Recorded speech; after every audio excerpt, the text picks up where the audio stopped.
ஓம் கணபதியே நமக. ஆன்மீக அன்பர்களே, நமது விநாயகர் 48 நாள் பக்தி வழிமுறையின் 11வது நாளுக்கு உங்களை அன்புடன் வரவேற்கிறேன். இன்று நாம் அறிந்து கொள்ளப் போவது பக்தர்களின் குழந்தைகளின் கல்வியில் முன்னேற்றம் பெற விநாயகரின் அருள் எவ்வாறு உதவுகிறது என்பதை குறித்து. விநாயகர் என்பது தடைகளை நீக்கும் தெய்வமாக மட்டுமல்ல, அறிவுக்கும் ஞானத்திற்கும் ஆதாரமாக இருப்பவரே.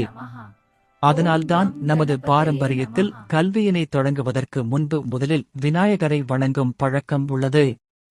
குழந்தைகள் நல்ல கல்வி கற்று அறிவாளிகளாக வளர வேண்டும் என்பது ஒவ்வொரு பெற்றோரின் பெரிய ஆசையாகும். அந்த ஆசை நிறைவேறுவதற்கு விநாயகரின் அருள் மிகவும் முக்கியமானதாக கருதப்படுகிறது. எனவே பக்தர்களே, விநாயகரை பக்தியுடன் வழிபடும் போது குழந்தைகளின் மனம் அமைதியாகி அவர்களின் சிந்தனை தெளிவாகி கல்வியில் கவனம் அதிகரிக்கிறது என்று ஆன்மீக நூல்கள் கூறுகின்றன.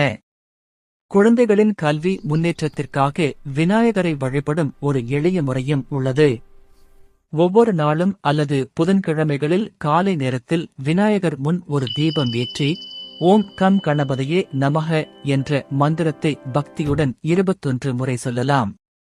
அதேபோல் குழந்தைகள் படிக்க ஆரம்பிக்கும் முன் ஒரு நிமிடம் மனதை அமைதியாக வைத்து விநாயகரே எனக்கு நல்ல அறிவும் நல்ல நினைவாற்றலும் அளிக்க வேண்டும் என்று மனதார பிரார்த்தனை செய்ய வேண்டும்.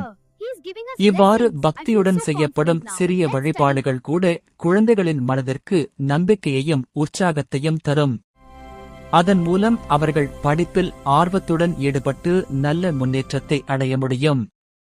விநாயகர் அருள் கிடைக்கும் போது படிக்கும் குழந்தைகளின் வாழ்க்கையில் அறிவு, நல்ல சிந்தனை மற்றும் வாழ்க்கையில் வெற்றி ஆகியவை வளர்ச்சியடையும். பெற்றோர்களின் அன்பான பிரார்த்தனையும் விநாயகரின் அருளும் சேரும் போது குழந்தைகளின் எதிர்காலத்தை பிரகாசமாக மாறும். விநாயகர் என்பவர் அறிவின் ஆதாரம். கல்வி, புத்திசாலித்தனம், நினைவாற்றல் மற்றும் நல்ல சிந்தனை அனைத்திற்கும் காரணமாக இருப்பவர் கணபதி. ஆகவே ஆன்மீக அன்பர்களே, பக்தர்களாகிய நாம் அனைவரும் விநாயகரை பக்தியுடன் வணங்கி நமது குழந்தைகளின் கல்வி முன்னேற்றத்திற்காக அவரின் அருளை வேண்டிக் கொள்ளலாம். ஓம் கணபதியே நமக. இந்த வீடியோ உங்களுக்கு பிடித்திருந்தால் லைக், காமெண்ட், ஷேர் செய்யுங்கள். மேலும் இது போன்ற ஆன்மீக பதிவுகளுக்காக பாபு BK சேனலை சப்ஸ்கிரைப் செய்ய மறக்க வேண்டாம்.